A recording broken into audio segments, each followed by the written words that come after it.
மைசூரை ஒரு மன்னன் ஆண்டு வந்தான். அவன் நீதியும் நேர்மையும் கொண்டவன். அன்பும் அருளும் நிறைந்தவன். அவன் ஒரு சமயம் காட்டுக்கு வேட்டையாட சென்றான். வழியில் வயதான விறகு வெட்டி ஒருவன் தலையில் விறகுகளை சுமந்தபடியே வந்தான். மன்னன் விறகு வெட்டியை பார்த்ததும் தள்ளாத வயதில் இவர் இப்படி கஷ்டப்படுகிறார் என்று வருந்தினான். பிறகு விறகு வெட்டியை பார்த்து, ஐயா, உங்களுக்கு பிள்ளைகள் இல்லையா?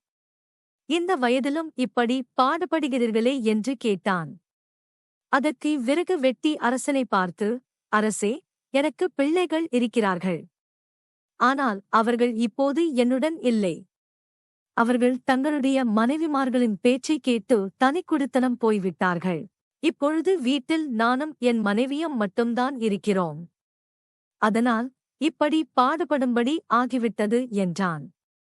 இதைக் கேட்டதும் அரசன் அந்த விறகு வெட்டியின் துன்பத்தை போக்குவதற்கு தன் நாட்டில் உள்ள சந்தனக்காட்டின் ஒரு பகுதியை அவனுக்கு தானமாக வழங்கினான். இதனால் விறகு வெட்டி பெரும் மகிழ்ச்சி அடைந்தான்.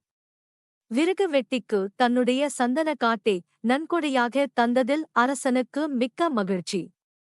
ஏனெனில் கிழவனான அவன் சந்தன மரங்களை வெட்டி விற்பான். ஒவ்வொரு மரம் 1,00,000 விலை பெறும். அதைக் கொண்டு வீடு, நிலம் என்று வசதி எல்லாம் பெற்று சுகமாக இருப்பான் என்று எண்ணினான். அரசன் நினைத்தபடியே விறகு வெட்டியும் நடந்து கொண்டான். ஆண்டுகள் பல கடந்தன.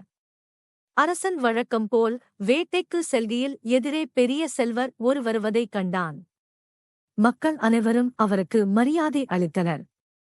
அரசன் அந்த பெரியவரை தன் அரண்மனைக்கு அழைத்து வருமாறு காவலர்களை அனுப்பினான்.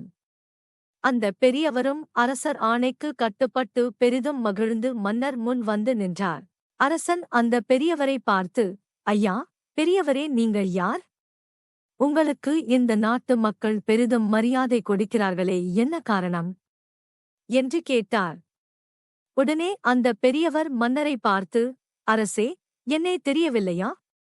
பல ஆண்டுகளுக்கு முன் உங்களிடம் அறிமுகமான விறகு வெட்டி நான். ஏழ்மையில் வாடுவதைக் கண்டு சந்தனக்காட்டை எனக்கு தானமாக வழங்கினீர்கள். நான் அந்த மரங்களை வெட்டி நல்ல விலைக்கு விற்று பெரும் பணக்காரன் ஆனேன் என்றார். அரசருக்கு பெரும் மகிழ்ச்சி.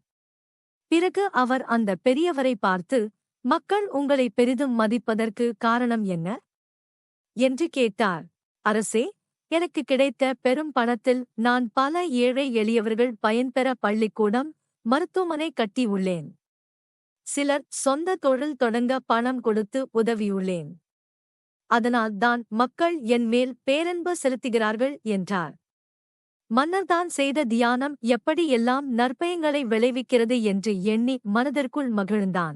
அந்த பெரியவரையும் பாராட்டினார். நீதி, தானம் செய்வது சிறந்தது. நாம் ஒருவருக்கு தானம் அளிப்பதால் அதனால் பலரும் பயன்படுகிறார்கள். எனவே அனைவரும் தானம் செய்யும் நற்பண்பை வளர்த்துக் கொள்ள வேண்டும்.